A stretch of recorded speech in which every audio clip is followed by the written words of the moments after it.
Tanggal 11 Juni, pukul 03.12 dini hari, salah satu unit pemantauan satelit dari Dinas 9, lembaga intelijen strategis milik negara fiktif Trinaya, mendeteksi anomali pergerakan udara yang berulang di wilayah langit netral antara Laut Kastara dan zona ekonomi eksklusif negara Karsuma. Anomali tersebut berasal dari sebuah pesawat kargo besar dengan nomor ekor CZ-2799, terdaftar sebagai milik perusahaan logistik swasta bernama Vintara Airlift, yang berbasis di negara fiktif bernama Lakmora. Pesawat ini sebelumnya tidak pernah masuk dalam daftar pantauan risiko tinggi.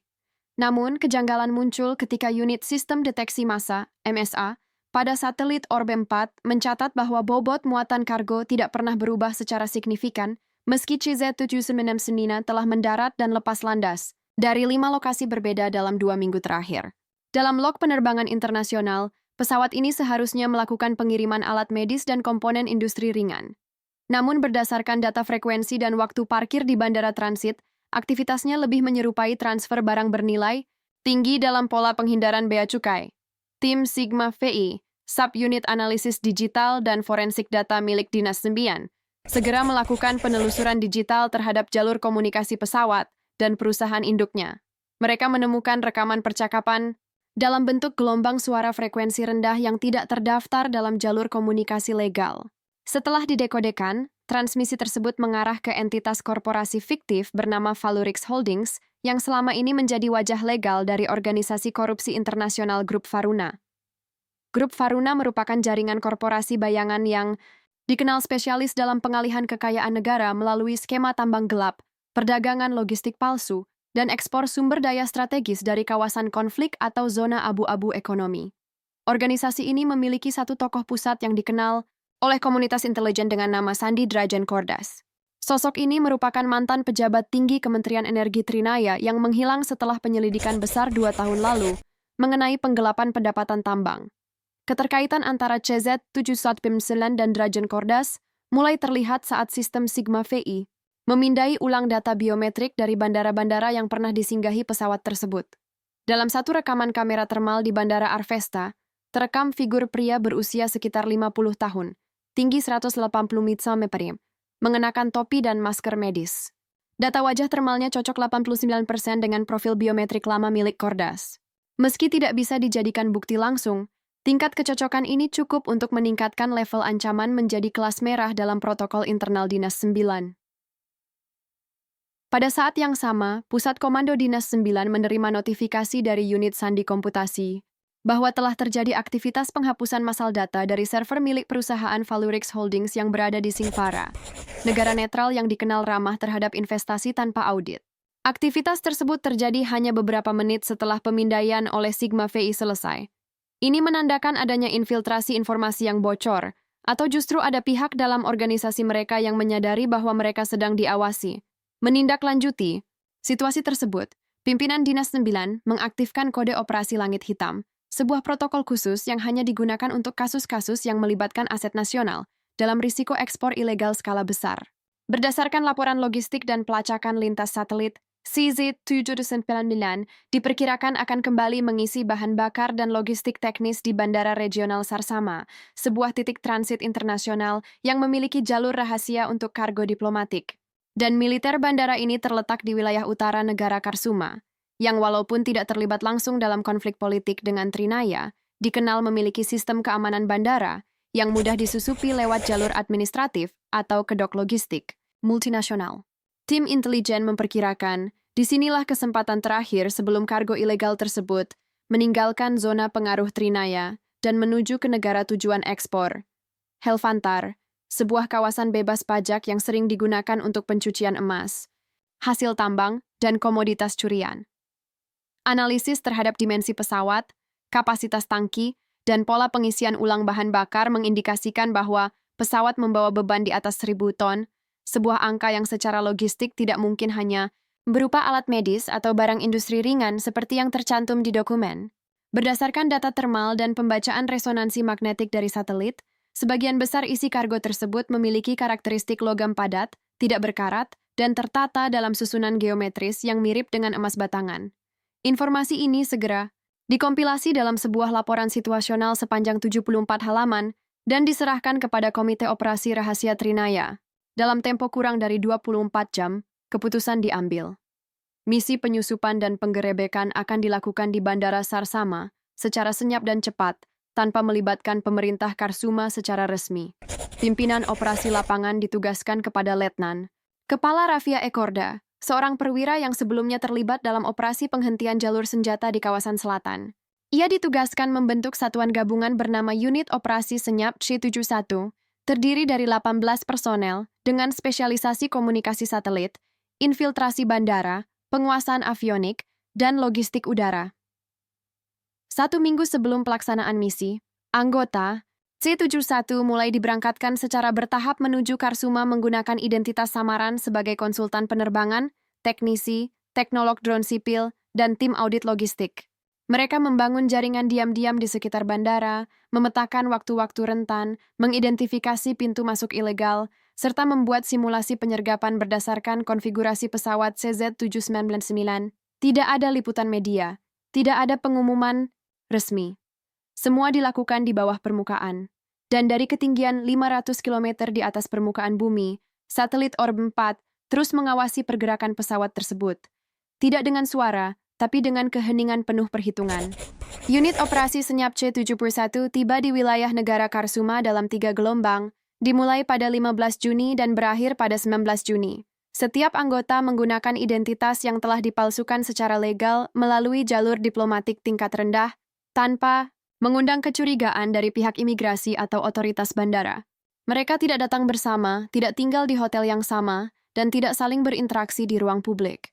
Komposisi tim C71 dibagi menjadi 4 sel utama, sel alfa, infiltrasi dan surveillance lapangan, 5 personel, sel Bravo, penguasaan, avionik dan mekanik pesawat, 4 personel, sel Charlie, dukungan teknis dan pengacakan komunikasi, 5 personel.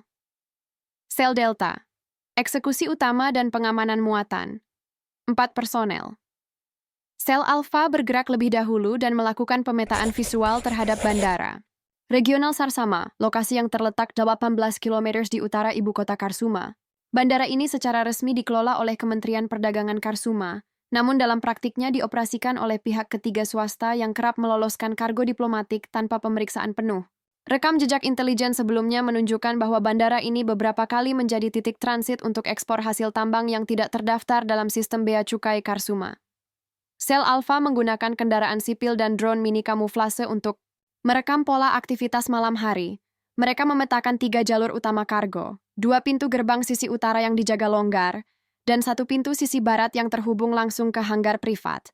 Hanggar ini menjadi titik fokus pengamatan karena kerap digunakan oleh pesawat-pesawat berbobot besar seperti CZ799.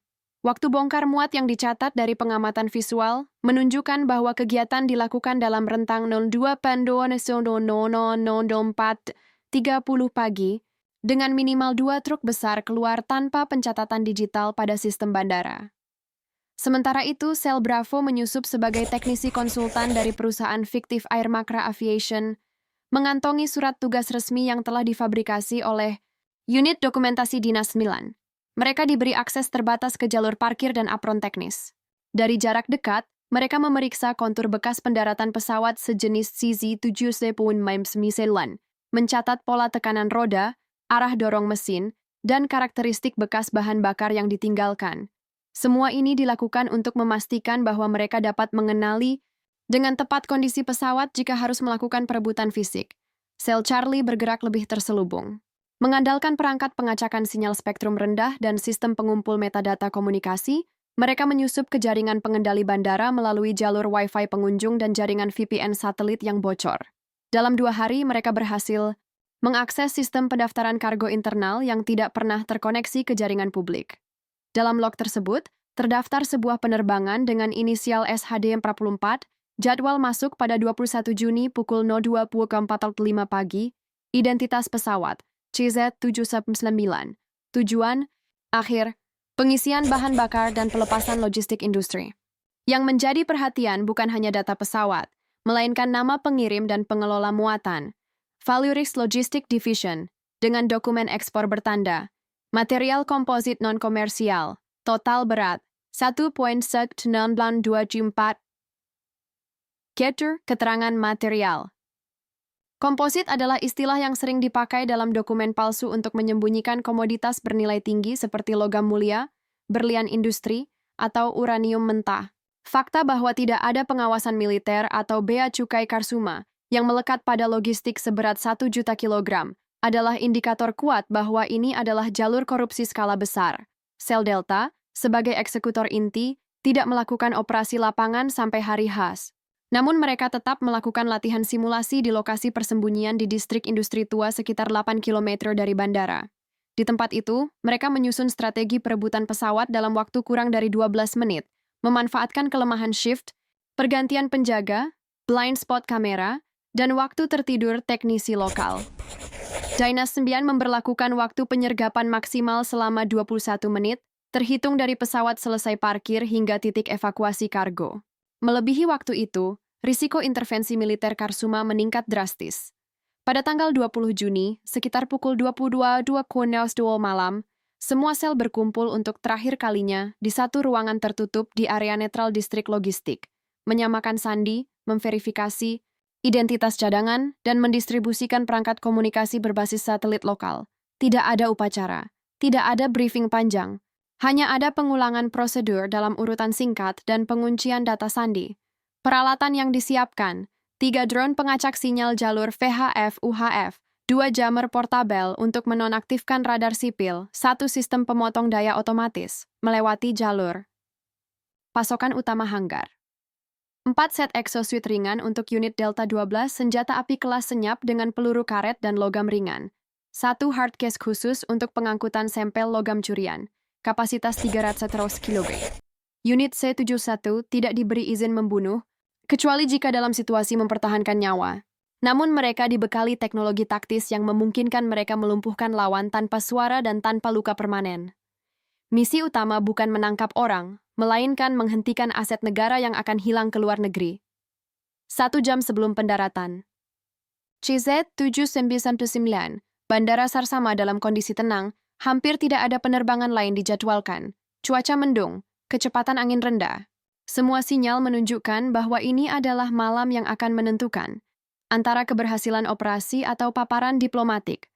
Dan pada pukul 12.42 dini hari, radar lapangan mulai menangkap siluet panjang badan pesawat besar dari arah tenggara.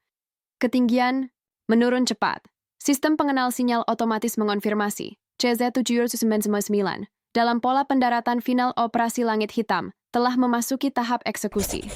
Pada pukul 2.44 waktu lokal, Menara Pengawas Bandara Regional Sarsama memberikan izin pendaratan kepada pesawat kargo CZ-799 berdasarkan slot yang sudah dibukakan oleh pihak manajemen logistik internal. Operator bandara tidak menyadari bahwa sistem komunikasi mereka telah dimodifikasi secara diam-diam oleh sel Charlie 2 jam sebelumnya. Begitu roda pesawat menyentuh landasan dan mengurangi kecepatan, sel Charlie langsung mengaktifkan pengacak spektrum VHF-UHF dari jarak 1,2 km memblokir komunikasi antara pesawat dengan menara kontrol. Bagi sistem lokal, gangguan ini tampak seperti fluktuasi alami atmosfer, berkat metode penyamaran interferensi yang telah diuji dalam operasi sebelumnya. Sistem radar sekunder di menara menampilkan status signal error, bukan jamming. Detected. Charter Team CZ-799. Kemudian diarahkan ke Hanggar 12A, hanggar privat yang dikenal sebagai titik bongkar muat rahasia, milik perusahaan Valurix Logistic Division. 2 kendaraan forklift dan 1 truk trailer bertanda SHX PVT sudah menunggu di sisi kanan landasan. Awak pesawat terdiri dari 5 orang, 2 pilot, 1 teknisi, dan 2 pengawas logistik yang menyamar sebagai kru internasional. Mereka tidak bersenjata dan tidak menduga akan ada penyergapan malam itu. Pukul 02.47, saat pesawat berhenti total dan mesin mulai didinginkan, sel Alpha dan sel Delta bergerak cepat dari sisi utara bandara menggunakan kendaraan servis bandara asli yang telah disita secara diam-diam 2 hari sebelumnya. Seragam yang dikenakan adalah pakaian teknisi bandara, resmi, namun dengan lencana palsu yang tidak bisa dibedakan dalam penerangan redup area apron. Langkah pertama adalah penguasaan area perimeter hanggar. 2 personel Alpha memasang pengunci elektromagnetik portabel di gerbang otomatis hanggar, mencegahnya dibuka dari dalam atau dikontrol jarak jauh. Sementara itu, Delta menyusup dari pintu logistik timur yang biasa digunakan untuk akses kru teknis. Pintu telah dikloning kuncinya melalui rekaman digital sebelumnya. Pukul 02.49, dua personel Delta menyergap teknisi pesawat yang sedang memeriksa suhu mesin dari luar dengan senjata setrum frekuensi rendah. Target dilumpuhkan tanpa suara dan langsung diamankan ke dalam kendaraan utility. Sementara itu, dua pengawas logistik yang sedang bersiap membuka palka belakang pesawat berhasil ditangkap dalam hitungan detik oleh Alpha menggunakan alat peledak flash non-mematikan dan peluru karet. Pilot yang masih berada di dalam kokpit mencoba menghubungi menara, tetapi komunikasi telah diblokir sepenuhnya. Sebelum mereka dapat mengaktifkan sistem darurat, sel Bravo telah menyusup ke dalam kabin melalui pintu depan dan melumpuhkan sistem daya internal menggunakan kunci bypass avionik yang dirancang khusus untuk pesawat CZ-799. Seluruh sistem listrik, pesawat mati total selama 90 detik, cukup untuk mencegah alarm satelit aktif. Pukul 02.52, seluruh awak pesawat telah dilumpuhkan. Prosedur berikutnya adalah pengamanan kargo. Pintu kargo belakang dibuka secara manual oleh tim teknis. Begitu palka terbuka, Delta segera memasuki ruang kargo dengan pengukur radiasi dan detektor logam berat. Dari hasil awal, muatan terdiri dari 1,777 kontainer ukuran sedang, masing-masing diberi kode VKXR1 hingga VKXR1227. Berat keseluruhan sesuai estimasi intelijen, sekitar 1,60 ton. Sampel diambil dari dua kontainer acak untuk konfirmasi visual. Hasil awal. Kontainer VKXR1 berisi emas batangan mentah, tanpa cap negara, dibungkus dalam kantong termal anti-X-ray. Kontainer VKXR303 berisi silikon industri kemurnian tinggi, yang umumnya digunakan untuk pembuatan chip militer. Kontainer lainnya, menurut pemetaan digital, menyimpan logam strategis seperti litium, tantalum, dan platinum. Semua ini diklasifikasikan sebagai komoditas ekspor terbatas yang tidak terdaftar dalam jalur distribusi resmi. Total nilai diperkirakan 3,9 miliar USD. Pukul 02.55, sel Charlie mengaktifkan mode transmisi hening dan mengirimkan sinyal microburst ke satelit milik Dinas 9, menyampaikan kode. Penguasaan objek, CZ-799, konfirmasi muatan, tanpa korban jiwa. Dalam waktu 2 menit, respons satelit diterima. Lanjutkan ekstraksi prioritas, amankan sampel, musnahkan sisa data, evakuasi dalam 12 menit prosedur. Dilanjutkan, 6 kontainer kecil dengan logam prioritas tinggi, emas dan tantalum, dievakuasi menggunakan drone kargo mini yang sudah disiapkan di perimeter luar bandara. 1 hard case berisi dokumen logistik asli pesawat diamankan dari kokpit, termasuk dokumen tanda tangan oleh pejabat fiktif bernama Dr. Arkandro Leman yang disebut sebagai Direktur Strategi Ekspor Karsuma. Pukul 03.01, 2 kendaraan pengangkut yang digunakan Valurix datang mendekat karena merasa ada keterlambatan. Namun, akses mereka sudah diblokir secara digital oleh sel Charlie. Petugas keamanan bandara yang berjaga di pos terdekat diberi sinyal visual oleh personel Alpha yang menyamar sebagai supervisor teknisi dan diarahkan untuk kembali karena inspeksi darurat kebocoran bahan bakar. Pukul 03.05, seluruh sampel dan perangkat bukti telah dievakuasi ke zona aman luar bandara, dan tim mulai melakukan penghapusan jejak digital. Sistem log pengawasan hanggar diriset manual. Kamera pengintai internal ditarik datanya lalu dihapus secara permanen. Sistem GPS pesawat dikacaukan dengan data seolah-olah CZ-799 hanya berada di darat selama 3 menit. Pukul 03.09, unit Delta dan Charlie mulai menarik diri. Alpha masih berjaga untuk menutup misi. Pukul 03.12, seluruh tim keluar dari zona bandara menggunakan 3 jalur berbeda. Jalur timur laut melalui terowongan pemadam bandara. Jalur logistik truk ke Jalan Raya Karsuma 91. Jalur pejalan kaki menuju distrik industri tua. Total durasi penyergapan, 28 menit. Total personel musuh dilumpuhkan, 5 orang. Total muatan disita, 6 kontainer, sekitar 180 ton logam berharga. Tidak ada korban jiwa. Tidak terdeteksi oleh militer Karsuma pukul 03.20, operasi dianggap selesai secara taktis. Namun, sebelum meninggalkan lokasi, tim Charlie menemukan satu data penting yang belum teridentifikasi. Koneksi langsung antara Valurix, Logistic Division dengan entitas politik asing yang berlokasi di wilayah Aurenca, melalui enkripsi VPN diplomatik. Informasi ini akan menjadi kunci pembuka bab 4, penyelidikan lanjutan di luar negeri, dan potensi keterlibatan pejabat tinggi internasional. Setelah keberhasilan penggerebekan terhadap pesawat kargo CZ799 di Bandara Regional Sarsama, perhatian segera beralih ke bukti digital yang ditemukan oleh tim Charlie di dalam sistem avionik pesawat. Di antara fragmen data sistem navigasi, terdapat sebuah paket komunikasi terenkripsi yang berasal dari server diplomatik yang berlokasi di luar negeri, tepatnya di zona netral Aurenca, sebuah negara kecil yang terkenal sebagai pelabuhan data. Global Aurenca tidak asing dalam dunia geopolitik bawah tanah. Negara ini dikenal sebagai pusat penyimpanan aset digital rahasia dan wilayah dengan hukum ekstradisi yang lemah. Banyak perusahaan bayangan internasional, termasuk yang terkait dengan skema pencucian uang dan ekspor ilegal, menggunakan yurisdiksi Aurenca untuk menghindari pelacakan transaksi global. Fakta bahwa sinyal VPN diplomatik Valurix mengarah ke wilayah ini menandakan keterlibatan pihak asing. Paket data yang ditemukan memiliki cap waktu UTC Plower, Chartesatium 15, hanya 90 menit sebelum CZ799 mendarat.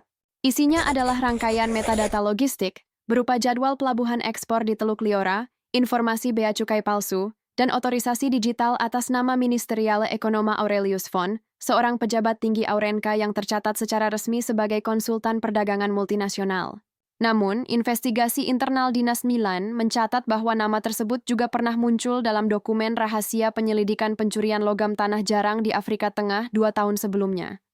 Kecurigaan bertambah ketika ditemukan bahwa akun pengiriman dokumen ekspor yang digunakan oleh Valurix menggunakan certification chain milik Kementerian Perdagangan Karsuma, yang artinya ada penandatanganan virtual dari pejabat negara Karsuma sendiri. Ini memperkuat asumsi bahwa bukan hanya perusahaan logistik yang terlibat, tetapi jaringan korupsi internal dengan dukungan struktural dalam pemerintahan. Dinas 9 segera menyusun rencana lanjutan yang diberi sandi, langit hitam, lapis kedua. Fokus utama adalah 3 target. Mengungkap struktur keuangan Valurix di luar negeri, penelusuran arus kas lintas negara, terutama di rekening Shell Company di Karibia dan Siprus, mendeteksi aktor kunci di pemerintahan Aurenca, termasuk siapa saja yang memberikan perlindungan hukum dan menyuplai dokumen diplomatik palsu, mengidentifikasi pejabat internal Karsuma yang menandatangani sertifikat ekspor palsu, untuk menentukan siapa dalang lokal yang memiliki akses tingkat tinggi ke sistem sertifikasi digital nasional.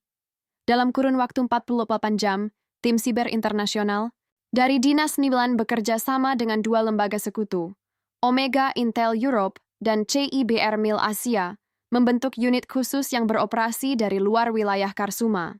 Pusat operasi dipindahkan ke markas bersama di kota Lindorf, wilayah pesisir utara Mendoravia, yang secara hukum netral dan memiliki pengawasan data minimum. Analisis awal menunjukkan bahwa Valurix telah menggunakan 19 rekening terpisah yang tersebar di 7 negara berbeda untuk mengaburkan transaksi hasil korupsi. Setiap transaksi besar dibagi ke dalam 400 status 500 transfer mikro, melalui protokol block split finance, sebuah teknik pencucian uang tingkat tinggi yang melibatkan cryptocurrency yang telah dimodifikasi untuk menyembunyikan log transaksi. Data berikut ditemukan. 41% dana disalurkan ke perusahaan tambang yang berlokasi di Bolivia, tetapi dimiliki oleh konsorsium di Dubai. 27% mengalir ke proyek infrastruktur palsu di Suriah Selatan. 16% masuk ke dalam pasar energi terlarang di Afrika Timur, dengan lisensi palsu atas nama United Green Ore. Sisanya dibagi dalam bentuk investasi fiktif pada startup di Silicon Valley dan properti mewah di Malta. Dari sini terlihat bahwa dana hasil ekspor ilegal tidak hanya menguntungkan individu tertentu, tetapi digunakan untuk mengendalikan sektor strategis global secara senyap, khususnya di industri energi, logistik, dan teknologi. Sementara itu, dalam investigasi internal di Karsuma, nama yang paling menonjol adalah Dr. Hendral Vaskur, mantan Kepala Dinas Ekspor Nasional yang telah pensiun 5 tahun lalu, namun masih memiliki akses administratif digital melalui sistem pengarsipan tingkat tinggi. Melalui analisis login, Vaskur diketahui melakukan penandatanganan 33 sertifikat ekspor ilegal dalam 18 bulan terakhir. Dugaan awal menyatakan bahwa Vaskur bekerja sama dengan 4 pejabat aktif, di antaranya Direktur Validasi Sertifikasi, Edran Survaldo Kepala Logistik Regional Selatan, Mira Tarsin, Kepala Urusan Dokumen Elektronik, Gerda Kurn, Auditor Bebas Ekspor Negara, Tio Wanjari, keempatnya telah dipantau oleh Dinas 9 selama 3 minggu sebelumnya karena pola kekayaan yang tidak sesuai profil dan riwayat perjalanan luar negeri mencurigakan. Kesimpulannya, fase awal dari Operasi Langit Hitam dengan peta jaringan korupsi yang mencakup sektor dalam negeri, Karsuma, jalur legalisasi, otorisasi digital, distribusi logistik, jaringan internasional, Aurenka dan lainnya, pencucian uang, diplomasi palsu, ekspor ilegal. Entitas bayangan, seperti Valurix Logistic Division, perusahaan cangkang, dan broker teknologi ilegal. Operasi kini beralih dari taktis menjadi strategis, intelijen, dengan koordinasi antar negara, sidang pengadilan rahasia, dan target penangkapan melalui Interpol khusus yang tidak diumumkan ke publik. Namun sebelum penutupan sementara ini, satu sinyal baru diterima oleh Dinas 9. Target utama Arkandro Leman tidak berada di Aurenka, melainkan bersembunyi di dalam fasilitas penelitian logam di wilayah Kutub Utara milik sektor privat. Lokasi ini tidak memiliki pengawasan PBB, tidak terdaftar sebagai wilayah hukum negara manapun, dan memiliki pertahanan pribadi bersenjata penuh. Dengan informasi ini, fase ketiga Operasi Langit Hitam akan segera dimulai.